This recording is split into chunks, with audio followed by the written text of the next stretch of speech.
va être là. Je me souviens, c'était pas plus tard que lundi, vous étiez sur ce plateau et vous nous disiez « Je crains que ce soit une erreur, cette circulaire Valls. Je crains qu'on médiatise un homme qui, finalement, tout le monde s'en fichait ou presque jusqu'à présent.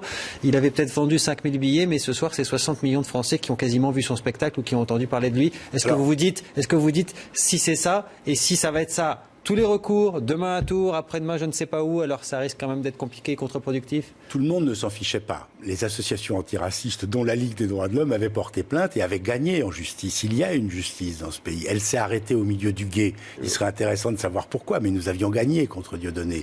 Ceci étant, oui, je continue à penser que toute la séquence aura, entre autres, pour conséquence d'installer Dieudonné dans une situation de victime. On a pu voir ses fans devant le Zénith de Nantes se mettre à crier « Liberté, liberté », ce qui est quand même quelque part laisse un goût amer d'entendre une chose pareille. « Liberté, liberté », ce qui est quand même quelque part laisse un goût amer d'entendre une chose pareille. Nantes se mettre à crier « Liberté, liberté », ce qui est quand même quelque part laisse un goût amer d'entendre une chose pareille.